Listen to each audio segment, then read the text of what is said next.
Hello and welcome to the Perth Gaming Cruise Show, episode 28. Today we have a very special guest on, and Pat has made his return. Let's start with you, Pat. How are you doing today, bro? I'm back again. I'm back again. Once more, Johnny did a good job filling in. It was a fantastic episode. I love the get up, Halloween special. Sad I missed it, but I'm here. I'm here now. I'm here now. And yes, we do have a very special guest, as you can see, third face. Peter, Sup, welcome to boys? the How's it show. going? It's been a bit since we've spoken, right? But I'm here now. Finally jumped on. I'm pretty excited. Not gonna lie, pretty keen to get into it. Awesome. So good to have you on the show, Peter. So we do have this show open to people of Perth and beyond. It's Perth-based, but whoever's keen can be on. So Peter reached out to say he'd like to jump on. It's great to have you. So for those of you who haven't seen Peter's channel in particular, Peter is entering the world of video game reviews and also kind of gameplay videos. So today we are covering just like review-themed ideas in general, like why reviews interest us, Peter's process for getting into that space, and we're going to do a bit of a deep dive into some of his games as well. Peter, just starting with you, first of all, we always ask everyone, what is their favorite game of all time? So what is your bona fide favorite game of all time? Doesn't have to be Legend of Zelda. Can be anything. That's like one of the most loaded questions I've ever had because Peter, we don't have it's time for that, mate. hard. Sorry, no. What do you got? It's definitely like I don't think I can name one. There's definitely like depends how you count it, right? Like, is it the amount of hours I put in? Is it the experience? Is it the story? It's like a movie for me. Like, there's too many. Like, I have a lot of movies I love, but not one can stand out as a top. You know, there's not one singular thing for me personally, at least. Like, I love Darksiders, but that's like there's issues with it, you know? Like, it's not the perfect game. I play a lot of Dota. I put a lot of hours in Dota. Is it my favorite? Probably not. Like, it just depends, you know? So I really can't answer it, but there's a lot of games I love. It's just favorite is something else. Yeah, totally get that. There's another Dota fan on this show, and we have talked about Dota Rage before. We might come back to that. Oh, man. Yeah. But in terms of reviews, you do have your own channel. We've seen a bunch of your reviews. We think they're great. They look really professional. Really kind of, I like the pacing of them in particular. Like you don't constantly rant and flip between cutscenes every 5 seconds. Like, you let the videos breathe. They're very easy to watch. Can you just tell us, first of all, what got you into this space? Like, you know, what were you interested in making reviews and putting stuff out there? So I feel like a lot of it is I don't necessarily do anything for one reason, right? I think we spoke about this before, where it's part of it is for me to catch up, because there was a good period of my life where I missed out on a lot of games. Life happened, went out partying, whatever. I'm just the dark days of being an off gamer. Yeah. Not being in the fold, you know. But like, I'm back now. I'm trying to catch up. That's why a lot of them are based on older games, stuff I know about, stuff I loved, stuff that I heard was good, and I'm just trying to catch up on that. So that's one of the reasons.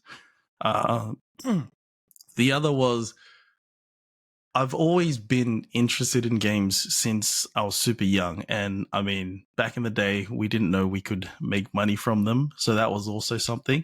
I was pushed into a different sort of career path. Otherwise, I would have dived right in, you know?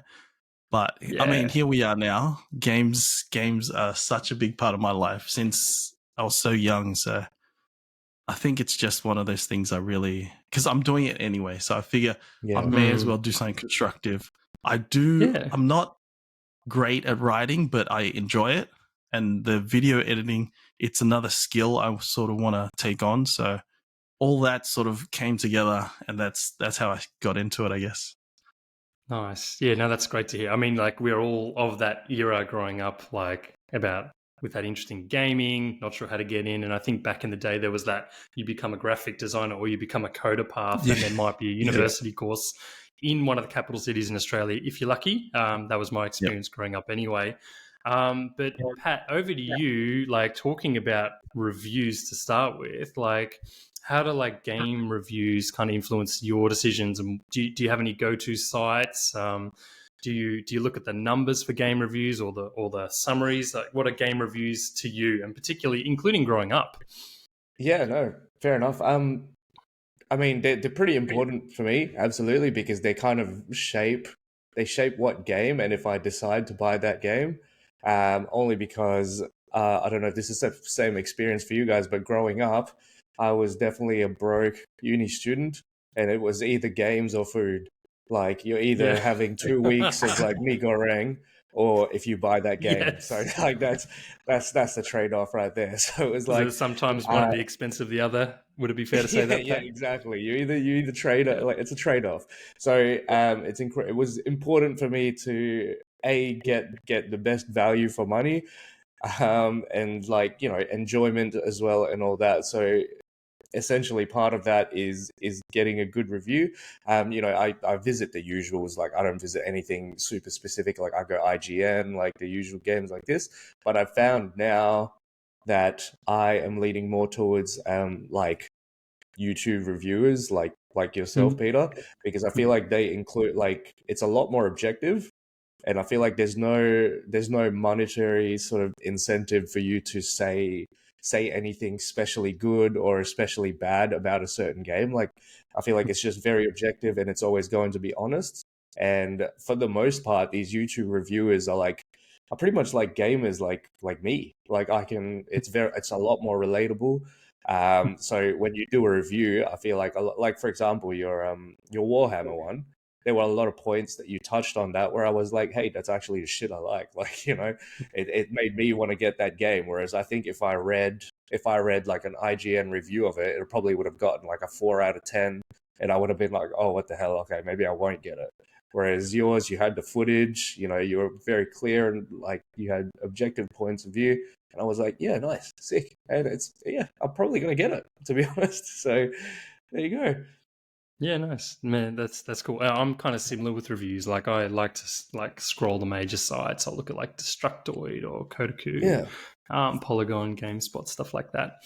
And I like to, depending on what it's like, if I'm on the bus or like got a minute, I'll go straight down to the scores and be like, oh yeah, that's an 8 out of 10, which Pat and I have discussed at length being a maybe score. But like I'll look and go, okay, if everyone's hating on this game, I might not give it a second look. But I feel the same as you, Pat, where I tend to watch video reviews while doing something else. Like if I'm a bit time poor, or if I've got time, I'll spend time to look at it.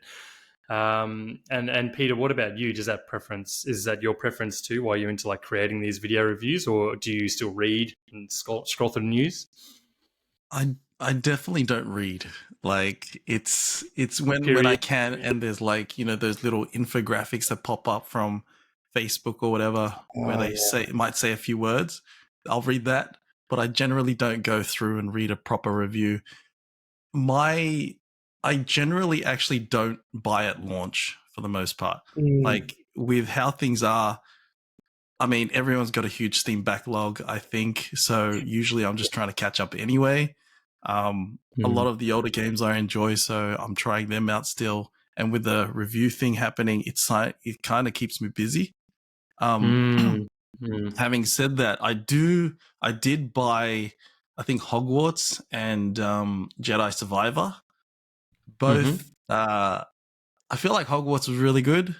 Jedi Survivor, I actually loved, but it wasn't without issue. Like, there were so many inherent problems in the game, but the story itself, I think, was probably one of my favorites. Like, it really did hit the spot for me. There were definitely cliches and that sort of thing, but with reviews in general, it's such a weird one, right? Because it's very much that person who's playing its opinion. If they are used to RTSs, they're going to have a different outlook on the game. If they're used to Zelda types, they're going to think differently. Because it's so like biased inherently, it's hard to say whether you agree with a review or not, I think. And it's like Mhm. all a good reviewer, in my opinion, is just going to give their opinion. Like that's all they can do. And if they sort of suit the masses, it's obviously going to be going against what they believe. So it's such a weird space, I think, where that's why I think a lot of IGN reviews get bombed so hard. I don't think it's necessarily that their fault. Like I've heard people say they should get multiple people to review the same game and then do something from there. But like I don't know, it's hard, I think. Yeah, it is hard because it is you try to provide an objective opinion, but at the same time, some of the big companies do get sponsorships, dealerships, interviews, and you wonder if that kind of stuff creeps in. I mean, 100%. speaking of, yeah, exactly, and you're probably finding as an independent starting off and thinking if you go big, what does that mean? When you start meeting people, you probably want to grow, and then how does that influence your reviewing? Which I kind of want to come back to. But just going back to the reviews themselves, and you mentioned IGN. And the bias that goes on. For example, like I noticed with their site or a couple of other sites, everyone loves Nintendo games. It's like, oh, it's a new Kirby game, 8, 9 out of 10. And they'll say it's super easy. The graphics don't look particularly good, but it's playable by everyone. 8 out of 10. You'd be like, why is that 8 out of 10? I've just come off, an updated version of Cyberpunk, which is, still getting smashed, even though I find that to be a bit of a masterpiece with the updates. Are there any games that either of you can think of where you feel like the reviews are just totally out of whack, or you think there's that bias, or there's that immersion, like the Call of Duty series or the Resident Evil series, or anything, even Zelda, that you can think of where you're like, yeah, I don't agree with the reviews that come out for these games or a particular game? Peter, I might put you on the spotlight there just with your recent experience.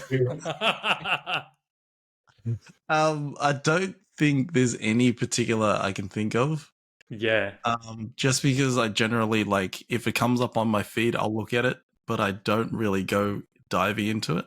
Like, my experience is always just, if it looks decent, like, all you can do is really look through your own, right? Like, YouTube videos, like you guys mentioned. It's probably one of the safer bets, but even then, I feel like there's going to be biases, sponsored videos, and all that sort of thing. Free codes that they get sent. So it's hard to say. Cereal or whatever, when you purchase this game or something. It's one of those things, right? So there's I can't, off the top of my head, I definitely can't, but I'm sure there have been games that I think I disagree with ratings wise. Yeah. But then you've got sorry? Oh, no, go ahead. Sorry. Yeah. I was just going to say, like, then you've got your, like, universal acclaim, like BG3, Baldur's Gate, like, yeah, sometimes they get it right too, but then you're like, are they just pandering to the audience? Who knows, right? It's really, it's reviews, man. It's one of those things you just can't say for sure. Yeah, definitely. How about you, Pat? Is there anything that comes to mind for you where you feel like it's just like unfairly, like everyone loves it or everyone hates on it, like Assassin's Creed or something? It's like they're all, some developers just get hate laid on them. Is there anything that comes to mind for you, Pat, at all? Or is it more like you look at the games objectively and you just look at each individual one, whether it speaks to you? Yeah, that's pretty hard. I think kind of like, touch on what like Peter said. I think it is, I do look at games sort of like pretty objectively. Like, I don't think, I'm just trying to think if there was a game where I saw that it was a bad review or something, or it was just like mediocre and I still got it anyway because I thought the graphics looked cute or something like that. Or I thought like the gameplay looked cool and I was just like, you know what, stuff that, I'm just going to get it anyway. And then I enjoyed it. So I think for the most part, a lot of the games that I've gotten over the years is like, it's pretty accurate to the reviews that I've seen, where it's like a 7 or an 8, and I'd just be like, yeah, that was absolutely a 7 or an 8. Like, that was good. Like, I'll play that again. Maybe there's one where I think it's like it's like the best game ever, but it's only really like, got like, yes, 8s or 9s, and I think that was Sleeping Dogs. I don't know if you guys know that game. Yeah, that's a classic. I feel like that was criticized for its like, I don't know, like animation and like, other stuff, something to do with like the camera, like the views and stuff like that. But I thought that game was an absolute masterpiece. Like I will play that game once a year simply because like the story is just absolutely fantastic, and I just enjoy it. It's like it takes place in Hong Kong, and it's like it's so vibrant and it's so beautiful, and like the radio in the game, it's kind of like GTA Lite, but like less sort of GTA, I suppose. In a way. No, I know what you mean. Yeah. Story driven, quite story driven, and so that got a modest, like I saw some reviews for that where it was like a 6, and I was like, nah, that's bullshit. I'm like, there is no way, like there is no way this game is a 6, dude. Like, so that's probably the only thing I can think of where I like severely disagreed with some reviews, but otherwise, for the most part, I think a lot of people, the reviewers I watch anyway, are quite like objective, like I said, and it's true to opinion, and it matches. So that's a really good call out and a good segue to like what we're going to go into, because that game's a little bit older now, so to speak, and it's not like a series bestseller like the GTA games that keep on selling or Call of Duties that keep on selling, but it's still quality, and it's like something that a lot of people could pick up and play today, which I think is kind of a good segue into, Peter, what you do, and starting with Space Marine, which is your most recent video review. Congratulations again on getting so many viewers. We both watched the video. We thought it was really cool. Really like your work. Can you tell us a bit about why, well, first of all, Space Marine, what that game is? You mentioned, why you're into a bit of the older games, but tell us a bit about Space Marine, why you reviewed it, and why you're doing this focus on kind of retro, so to speak, games, if that makes sense. Yeah. Okay. So I guess obviously part of it is just to catch up. The other portion was because of the announcement of the sequel coming soon. That got me pretty hyped, and a lot of how I play games is I like to go back to the originals and play it through so that I'm still connected to the story. Where, like, for example, BG3 came out, it makes me want to play BG1 because I never touched that originally. I started a bit, I think, and then I never followed through. But having said that, a game like that is 100 odd hours, and I don't know if I have that sort of time commitment. Like, it's a lot of time to put into the game, so I don't think I could do that. But with Space Marine, I think I started it, I can't remember how long ago now, but I didn't finish it, and I was like, this is a good game, but something about it doesn't hook me. And because of the review, it's actually making me finish the game, so that also helps with that sort of thing. But yeah, with the announcement of the sequel, I was just like, dude, I want to give this a proper go. And then after, I feel like also doing the reviews gives me a bit more of a, not analytical, but like I guess, objective outlook. And I'm trying to give a proper opinion based off everything, and I'm noticing everything else, where like I'm paying attention to the music a lot more, the graphics, the story. I'm definitely more into it, where before I was just like, play it through, whatever happens, that sort of thing, if that makes sense. Absolutely. Yeah, it does. I think we were saying offline, Pat, you've seen the Space Marine video and you hadn't played like Warhammer 40k Space Marine before, but you heard a little bit about the universe. Like, what was the appeal for you, like in that video, of having not seen that at all, like thinking back to reviews? Yeah, I always thought I could be wrong here, but I always thought the Warhammer games were like RTS. Or like there's a few of them that were like RTS. There's heaps. Yeah, exactly. Yeah. So I didn't know that there was like a hack and slash like Warhammer game. And if you guys have listened to any of the previous podcasts we've done, I friggin' love hack and slash games like Dynasty Warriors, friggin' like Samurai Warriors, all these games where you just run around like absolutely just crushing thousands and thousands of people like for no reason. You're like just running around the battlefield. It's great. It's very cathartic. So so I watched your review on Space Marine, and I was super surprised because I thought it was going to be RTS, and then now you got the over the shoulder sort of third person angle, and I freaking love those big armors and big friggin' swords, yes, man. Like, it's so good. yeah, Chunky yeah, clunky, yeah. yeah, absolutely. So like that's why I got the minis as well. Like I remember you could get the little metal ones, and I would always want the ones with like the chunkiest armors and like the biggest swords, and I would just be like, yeah, that's freaking cool. So like, yeah, being able to live that and play a game where you play as that, and you're just absolutely like just demolishing these monsters with your big weapons, and it's like there's blood and there's guns and there's stuff flying everywhere. It's awesome. There's also a little bit of gunplay that I saw, which I thought was really cool. So it's definitely something like watching your review will make me get this game. I think it's also very cool that you're playing like older games, because there will be people like me where like like John said, it was like the dark ages where I wasn't like fully into gaming then, or I lost touch. So it kind of like reintroduces these games, and it makes you get them, and you could probably get them for cheap because it's like 10 years old. It's like 12 years That's old the now. beauty. Yeah, I love it. Wait for a Steam sale. that's it. I'm definitely a PC gamer, so everything for me is just on Steam. Yeah, nice. There's always a sale every few months. Lord Gabe he provides. He does. He absolutely does. I mean, the summer sale or the Christmas sale should be coming up soon. So, oh man, my wallet. Yeah, exactly. Less meagering and more games, going back to the uni lifestyle. That's it. I think one thing you touched on, Pat, was kind of cool and central to this whole like older games that still have value. Like you can get it on Steam for like $10, $20 or whatever. And I think that game's cross-platform apart from Switch. If you've got a PlayStation or Xbox listener, check it out. You can get Space Marine.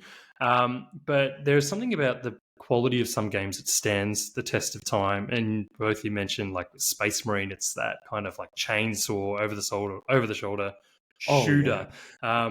Peter, I want to throw to you. Do you think the feel of that game, like you mentioned, it's not perfect, and you looked at it more objectively, but do you think the gameplay mechanics still hold up? Like Pat was saying, he's kind of interested in that game, even though it's been around for a while, and there is a sequel which will be much improved coming up. Do you think like that kind of game does appeal with its core feel, so to speak?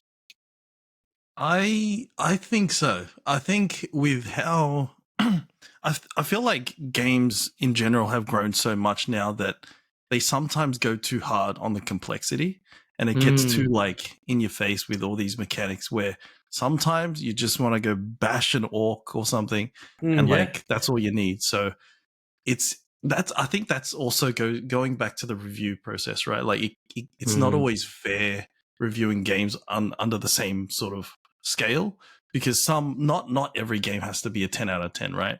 Like sometimes you just want to jump in and do some mindless hack and slash, or sometimes you do want to jump in for the really deep RPG mechanics and that sort of thing. So it's definitely it's hard. It's just it's a complicated process, I think. But I think with Space Marine, it's still super fun. Like you can jump in and out. Like the story continues.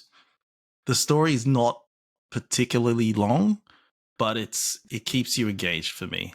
And the music is better than you would expect for a game like that. Yep. Especially the menu. I noticed that. I actually noticed in the video.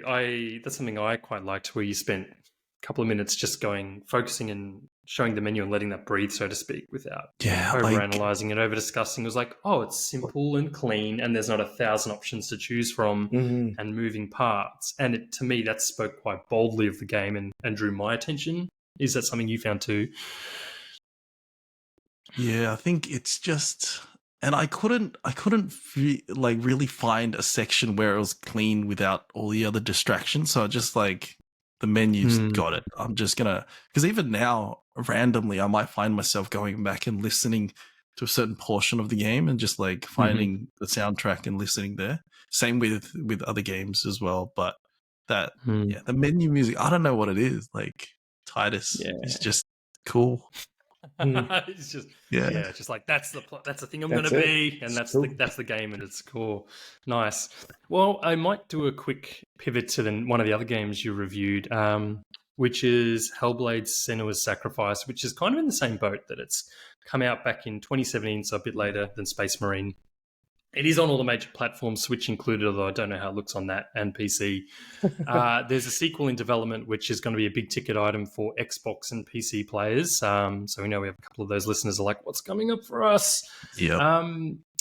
I wanted to ask you, it sounds like you've chosen some of these old games, but tell us a little bit about what Senua's Sacrifice is, like what kind of game it is and what you enjoyed about reviewing that game. It's still definitely a story-focused one, but it deals with a lot more darker themes like mental health sort of issues. Oh, wow. It is also very hack and slashy, if anything, probably more than Space Marine even. Wow, really? Because that's quite... Yeah, that's because with Space Marine, I feel like with the amount of the arsenal you get, it's very much a shooter. Like there's definitely a lot of shooting mechanics in there, and it's fun. It's super fun. But Senua's Sacrifice is definitely very story focused, very... Something about that game for me also feels good. Like the combat feels really nice. The feedback, the sound, and the music. The music is really good in that game. Like most often I find with game soundtracks is usually I need to listen back to really hear the sound.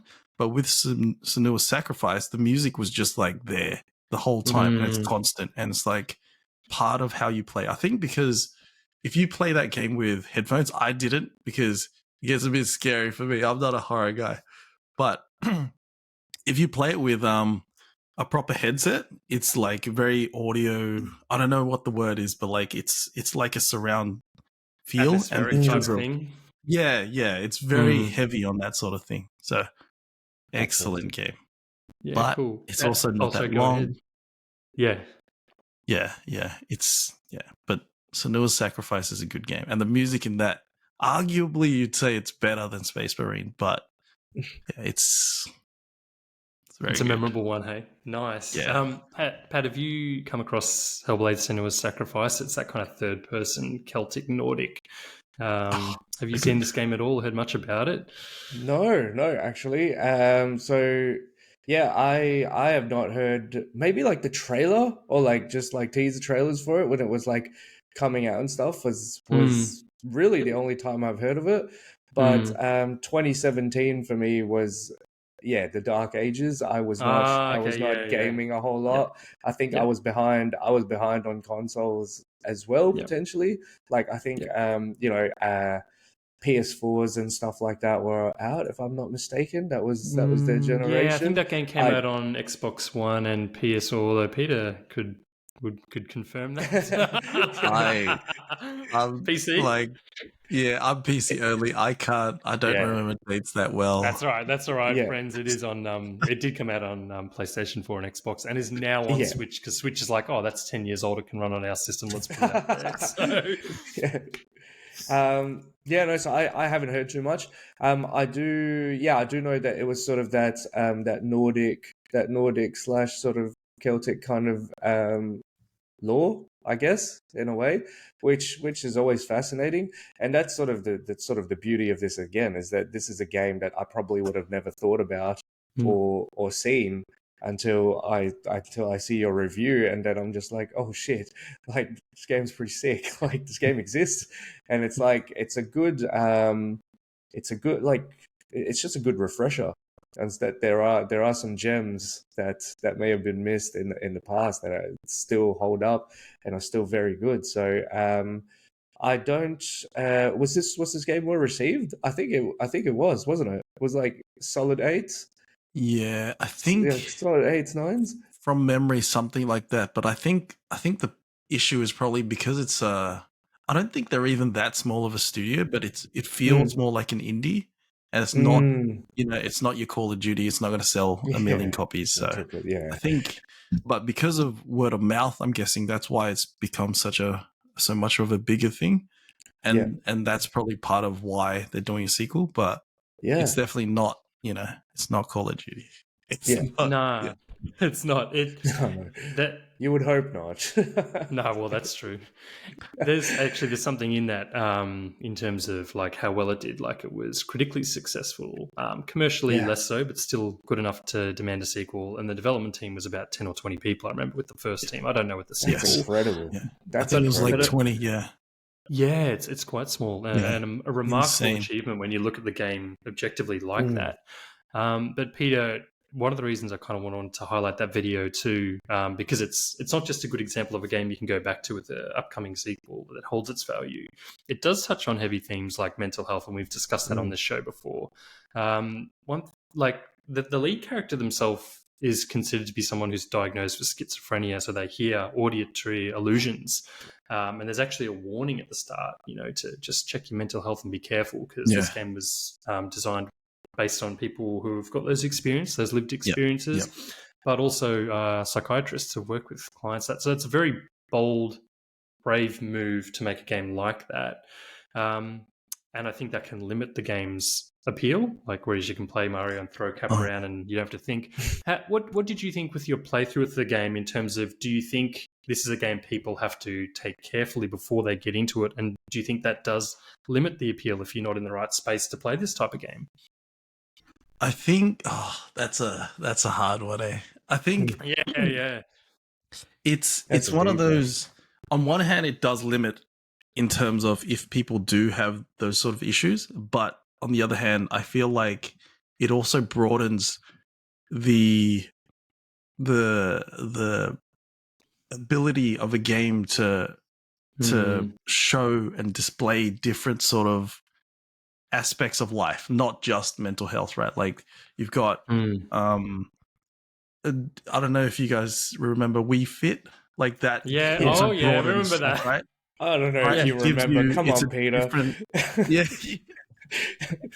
It opens up, like, games don't just have to be like guns shooting people, it opens up the boundaries, and I think that's one of the beauties of gaming. Like there's so many different things that can come out of it. Like it's such an because of how interactive it is, I think really just gives options to people. And there's so many different types of games. Like I think that's one of the most exciting things about the industry, like especially now with VR and that sort of path it's going down. Like there's so many things that could happen. It's so exciting. Like it's like a window into different experiences and go, I know what that means for someone who does have that experience, and I feel comfortable going through that experience and going, gee, this is the real deal. And I think even with that game, they recommend you play it with the headphones on, just so you have that left-right feedback and that surround sound to be like, gee, that's annoying me. I'm trying to focus on the game, but there's this voice, and kind of go, wow, is that what it's like for some people who have to live with that? Interesting. Well, we do have time for one more game to discuss. Time flies, but you've covered some fantastic retro games. You've got Halo, the Combat Evolved, the server, like the recent HD remakes, which were fantastic. Rise, Son of Rome, which was an Xbox exclusive, although I think it might have come to PC as well when it first came out. One we're going to cover a little bit today is also Darksiders, which is... It now has a trilogy of games and a top-down hack and slash spin-off, which is a bit like Diablo. So that's kind of a series that some people are coming into now, but it probably hasn't seen the success of some other big game series. Can you tell us what the Darksiders games are? Because you reviewed War Mastered, the first one, which was a HD version of the first release. So can you tell us a bit about what that game is and what you enjoyed about that genre and why you reviewed that game? So that Darksiders 1 especially was always a bit of a guilty pleasure. It's that I think that was one of the first games that during the time I was coming back to gaming. So as old as it is now, that was when I was really. Do you know when it came out? Like, it's pretty oldish now for us. I want to say like 2012, but I'm not even. Yeah, it was around 2011, 2010, so something like that. Time flies, man. Like even the remasters were like, not even the remasters are like pretty old now as well. So but it's just with the large armor and the cool action. Like I used to play Warcraft games back in the day, so it's all part. It's the MO, you know. Like it's such a cool. It's like a teenager's wet dream. It's not even about like that much story, even though the story to me was really cool. Like the biblical apocalypse, like just epic and great game. I'm praying they do a fourth with Strife. Like, give me a game with Strife. Yeah, you got to cover all 4 horsemen. You can't disrespect Strife. Like, he's one of the coolest cats, but they're not going to do it. Come on, guys. Come on. Yeah. Nice. So for those of listeners and viewers who are not in the know, the Darksiders series is like this third-person action role-playing game. It's got a bit of Zelda formula in it, got a bit of God of War formula, with a coat of paint from the Warcraft and Diablo universes meshed together. I think that's a kind of description about what that is and why that series appeals so much. It wasn't as popular as some games at the time, but it is one that you can go back to. And with the 4 horsemen, with the second game, you actually get to play a different horseman each time. So it kind of shakes up the game mechanics. And the game mechanics evolve with each game because these games didn't come out within a year or two of each other. It's probably a 4 or 5 year break. So it's a very kind of fascinating series to follow, particularly if you're into that brand of gaming. And I think for us, being the age that we were when those games came out, I was like, oh, this is everything I wanted in a bucket and stirred around. It's like, oh, Diablo, yes. Zelda, yes. Warcraft, yes. You know, but action like Space Marine. So it's kind of cool like that. And then there may be a fourth one, hopefully. So check that series out. Pat, have you heard of the Darksiders series, or is this just going to like drag down your bank balance after you do get through Space Marine? You know, get back to Hellblade, and you're like, don't tell me more, lads. Like, you know, there's just too much. No, I know about I've only played the first Darksiders game, so I have not played the succeeding ones. But I remember the first one is like much like you, Peter. Like I thought the story was cool as hell. Like it's got that friggin' biblical context. I think from memory, it's gonna test me now. It's like something to do with like a war or like the apocalypse or something. Yeah. And then do you play as War? You are War, one of the 4 horsemen. Yeah, you play as War, and then just like shenanigans happen, and then you're out trying to find out what's going on, kind of thing. Yeah, and it's just, man, it's a hack. It's a beautiful hack and slash game. It's just good fun. It's like good that's what fun. it is. I know a lot of people probably might be like, "Oh, the story is kind of bland." Like, you know, it's pretty straightforward. Like, it's not. It's really cool. not. It's all really kinds of cool. Like, it's so cool. Yeah. Those people don't know. They've never played the game, probably. I agree. Get in on it, watch Peter's reviews and play it. Yeah. It's so cool. No, I remember thoroughly enjoying it. So again, this is going to drag my bank account because I'll be like, you know what? Maybe I will get number 2. Maybe I will play number 2 now, and then I'll play number 3, and then I'll be stuck like you, Pete, where I'm going to be like waiting for hopefully a number 4 because I'm going to be like, I can only imagine. Would you say number 2 and 3 built upon the first and are better if you played them? I haven't played 3. I actually own them all already, but I've played 2. Backlog battle, baby. Yeah, see, that's the thing, right? Like, gotta go back to them. And the thing is, I haven't done it because part 2 is a huge, sprawling open world. Like, it's a much bigger game. The amount of hours I'm gonna sink into that is gonna be a lot harder. So I think one of the things I love about the whole franchise, though, is that it's evolved. So the first one, as you guys mentioned, is a lot more like Zelda with the puzzles and that sort of thing. Yeah. But the second one has gone open world, huge bunch of options with RPG mechanics, weapons to change. And then the third one, from my understanding, is a lot more Souls-like. So it's got that sort of new mechanic built into it. And that's I think one of the things that shows the evolution of gaming in general. So the fourth one, I hope, is not to be like a shooter, but like some sort of, because he's the guy with the guns. He's got the dual pistols. Like, give him some better shooting mechanics. Like, it could be so good. There's so many things, so many options that we could do. The fourth one is going to be a MOBA. Oh man, That's going to be a mobile game. It's a platformer. It's like a hard pivot. Yeah, it's a hard pivot from the Darksiders series. Maybe it's already out, but just haven't seen it. It's on the Play Store, guys. What you mean? So good. So good. Oh man. Awesome. Well, look, we're going to have to wrap up the show very soon. It's been an absolute pleasure to have you on, Peter. Are there any games, without spoilers or anything, are there any games you're playing or looking to play that you're going to do a review for that we can look forward to? And also, please tell us how to find your channel. Absolutely. Plug yourself, mate. I do. Not used to doing this, but I think so. The name, I shouldn't say I think, the name is invaliduser_docs. Yeah. Mainly because my old gamer tag was invaliduser, and now my friends call me Docs. Okay. But at the moment, tonight, I stayed up until 2 a.m. last night because I was too busy gaming to finish. Yeah, so I finished the last video. It's going to be Tomb Raider. It drops tonight. Nice. Sydney time will be 4:45. Awesome. That should be, yeah. And then in 2 weeks, another one. Hopefully I get that done on time, but yeah, we'll see how we go. Awesome. Amazing. Looking forward to it. That's all we have time for today, though, people of Perth and beyond. Peter, thanks for joining us all the way from Sydney. Really appreciate it. Done so well. And, offline, Peter was asking me, can I swear on the show? You've made it the whole way without it, so you can if you need to. Otherwise, we will welcome you back at some point. Thanks, everyone, for joining us today. It's been awesome having you, Peter. Yeah. And that is the Perth Gaming Crew Show for this fortnight. Over and out. See you later.